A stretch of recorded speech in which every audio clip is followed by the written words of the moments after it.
খগেনের ঘাট, ভোরে ওখানে সাজানি দিয়ে আপনারা যেতে পারেন ওই টাঙ্গাইলে। এরপরে নদী ভাঙ্গন রোধের জন্য আমি প্রকল্প নিয়েছিলাম, কিন্তু 2008-এ বেলকুচিতে আমি বিজয়ী হয়েছিলাম। আর বিজয়ী হয়েছিলাম চোহালিতে, না কীভাবে চলে ওখানে যত ভোট বেশি পেয়েছি, এখানে রাতে চোরের মধ্যে ভোট কেটে তাও মিলাতে পারে না, 3700 ভোট বাতিল করে 252 ভোটে আমাকে পরাজয় করেছিল। 2008-এ যদি চোহালির লোকজন যদি এগুলো না করতো, তাহলে নদী ভাঙ্গন রোধ থাকতো না। কারণ আমার তো সরকার, যে সরকারই আসুক, আমার দরখাস্তের উপর না করার ক্ষমতা কারো নাই।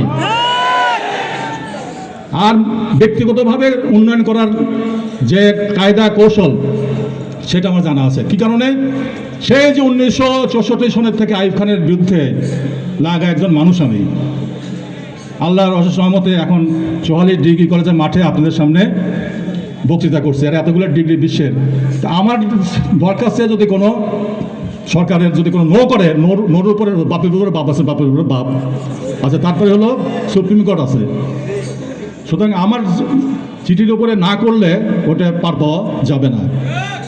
চোহালির এই বন্যা নিয়ন্ত্রণ এবং নদী ভাঙ্গন রোধ করার জন্য যে অভিজ্ঞতা, সে অভিজ্ঞতা আমার আছে। কারণ বাংলাদেশের সর্ববৃহৎ প্রকল্প তিস্তা ব্যারাজ আমি করে দিয়েছিলাম মাত্র 1 বছর সময়ের মধ্যে। ঢাকা প্রোটেকশন ওইটা আমার করা। ওই যে আসলে রাস্তা, ওই প্রোটেকশনের কারণে আসলে রাস্তা দিয়ে আপনারা যান। পাবনার শেষ প্রকল্প আপনারা গেছেন না সাথিয়া বেড়া, ওই যে পানি যায়, এগুলো সব আমার করার। সিরাজগঞ্জে যে বাঁধ আছে, যেটা ওই যে উল্লাপাড়ার ওই দিক দিয়ে সাদাতপুরের, ওই বাঁধ আমার করা। তারপরে চাঁদপুরে যে নদী প্রোটেকশন, ভোলা নদী প্রোটেকশন, জিকে প্রোটেকশন, এই যে জিকে রিহেবিলিটেশন প্রোটেকশন, সারা বাংলাদেশের যত বৃহৎ প্রকল্প আমি শেষ মন্ত্রী থাকা অবস্থায় করেছি। আর কোনো মন্ত্রী করতে পারি না। কেন? কারণ মন্ত্রী টেন্ডারের মধ্যে একটা কথা মনে রাখবেন, কোনো এমপি, সংসদ সদস্য এবং মন্ত্রী যদি নিজের চুরিতে নিমজ্জিত হয়, সে মন্ত্রণালয় চলে না, সে নির্বাচনী এলাকাও চলে না। যে কারণে সৎ লোককে ভোট দিতে হবে। যার উপরে ওই চাঁদাবাজির গন্ধ আছে, তাকে ভোট দেবেন না। সেই জন্য আমার বক্তব্য আমি শেষ করতে চাচ্ছি। আপনার আমেরিকান একটা কথা খুব গুরুত্বপূর্ণ।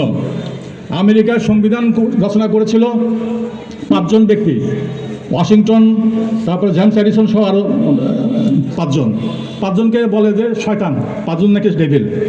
ওরা সংবিধান, যেটা যে রেফারেন্ডামে আসবে, একই সংবিধান সংশোধন করতে হবে। ওরা যে সংবিধান রচনা করেছিল, সেই সংবিধানের পরে প্রথম বিশ্বযুদ্ধে তাদের অর্থনীতি ফুলে ফেঁপে উঠেছে। আজ পর্যন্ত আমেরিকা পৃথিবীতে 1 নম্বর শক্তি। কারণটা কি? ওই সংবিধান। আগামী রেফারেন্ডামে সেজন্য সংবিধান এমনভাবে আমরা সংশোধন করব যাতে বাংলাদেশের গণতন্ত্র প্রতিষ্ঠা পায়, গরিব মানুষের যাতে হক আদায় করা যায়। এই ওয়াদা রেখে আপনাদের সকলকে ধন্যবাদ দিয়ে দাঁড়িপাল্লায় ভোট চেয়ে আমার বক্তব্য শেষ করছি। খোদা হাফেজ। ইনকলাব জিন্দাবাদ, বাংলাদেশ জিন্দাবাদ। সম্মানিত উপস্থিতি, আজকের এই নির্বাচনী জনসভায় সর্বশেষ সভাপতি কথা বলার অনুরোধ করছি চৌহালি উপজেলা আমির জনাব আবু সাইদ মোহাম্মদ সালেহ।